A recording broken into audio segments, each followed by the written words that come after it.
All right, Jam Jam, let's get to the most important question first.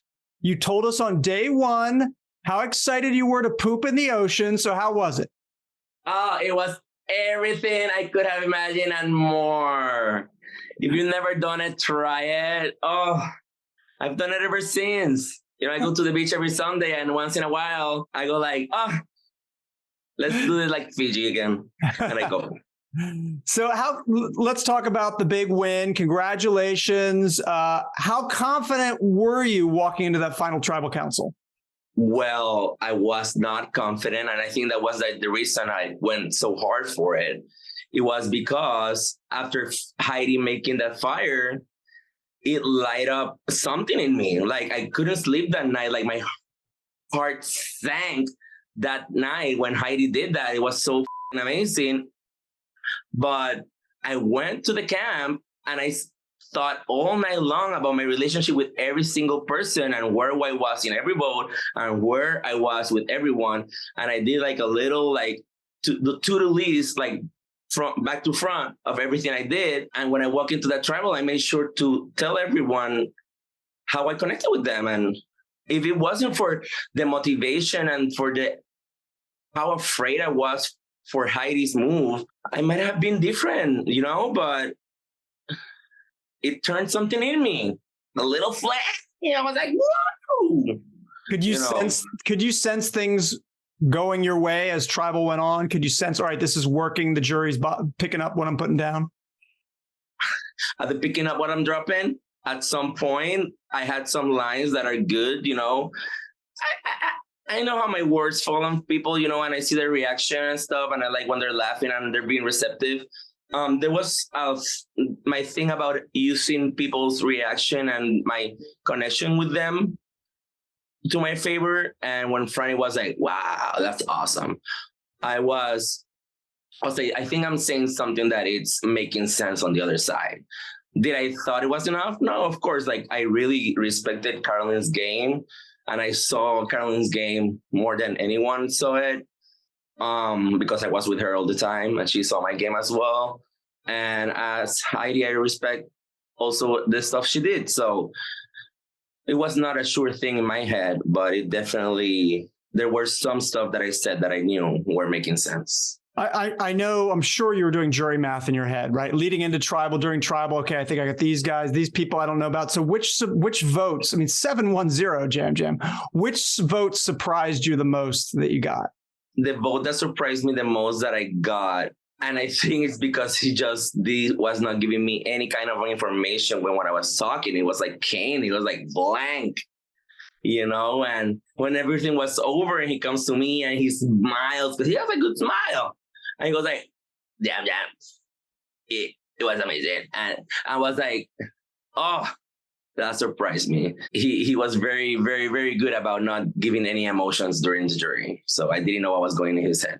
All right, we got to talk about that scene, Jam Jam, where we see you helping Carson practice fire, even though that could potentially help him beat you at fire or beat someone else at fire and then get into the final three. What was your thought process like when it came to that?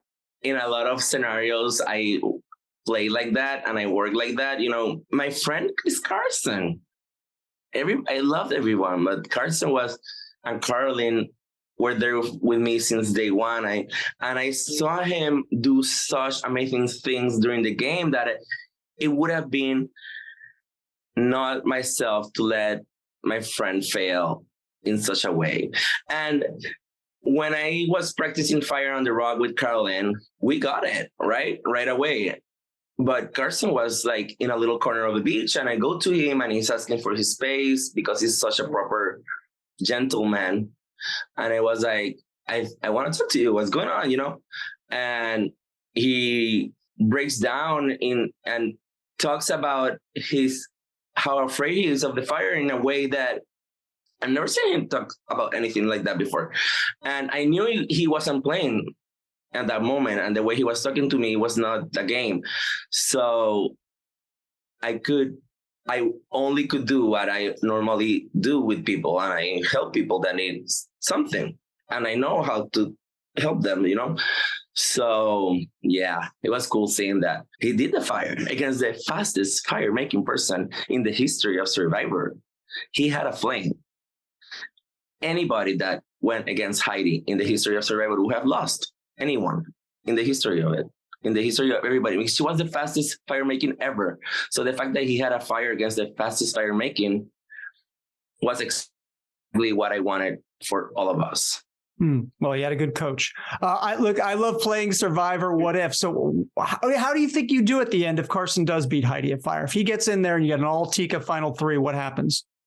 I win every time, Dalton. I win every time. I'm kidding. I don't know. You like What If Survivor? I don't play What If Survivor. What happened. It might have been closer. I don't know, maybe.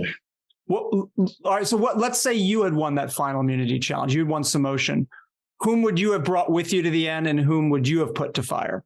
It's funny because I always ask Carson who would have he brought. I never asked myself. I was like, Carson, would you have put me against the fire? I was like, well, I would never know. I was like, I think I would have put Carson and Caroline against each other, but that would not have been probably the best jury move, and they would have voted for each other. So I would have given them a vote at the end had I done that.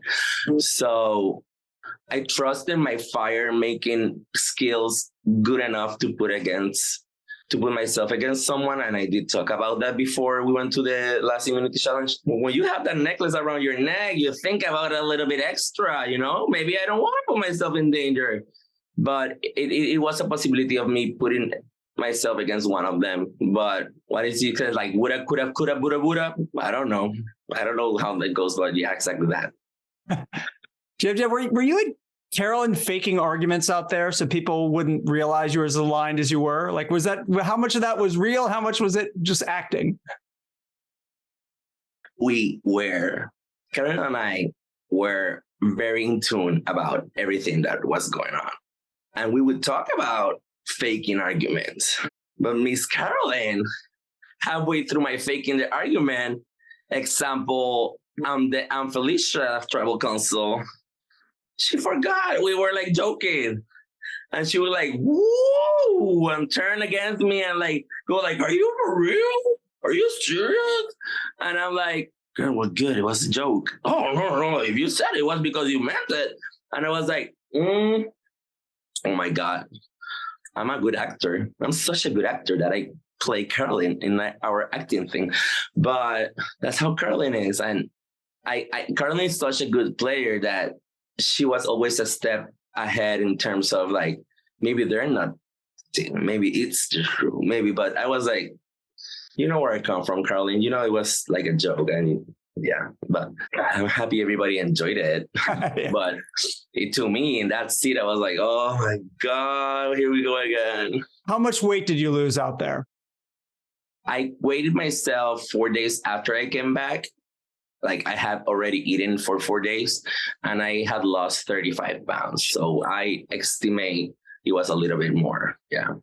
Wow. I'm caught. Jim, I always ask this to everyone because there's so much that they can't get onto the actual show because so much is happening out there. What's something that happened out there on the island that didn't make it to TV that you wish we'd had a chance to see? Oh my God. That we can say. The amount of laughter we had around that fire. Are you referring to like camp life or are you referring to anything? Hey, it could be a move. The amount of laughter we were having like around the fire, like at the Baba. When Franny got voted off, Caroline went on her walk and she's taking forever. Like she always do that stuff, And we were like, where are we going to bed? Like, what's going on with Caroline? Like somebody goes like, is Caroline still here? I was like, where is she? And they go like, oh my gosh, she's in her walk. Poor guy.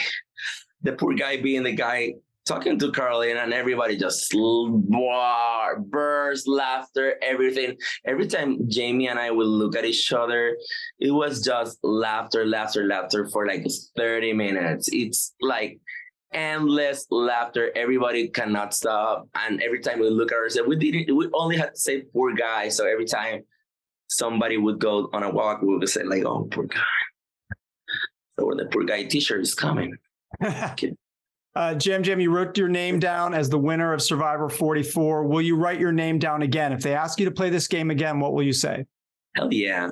I told Jeff the second it was over, I screamed at that tribal council, if you want me to do this, I'll do it tomorrow. I loved it so much. And to have Heidi and me as 1 and 2 at the end, 2 Puerto Ricans, first time 2 Puerto Ricans played together. It's been 44 seasons they played the first time 2 Puerto Ricans played together.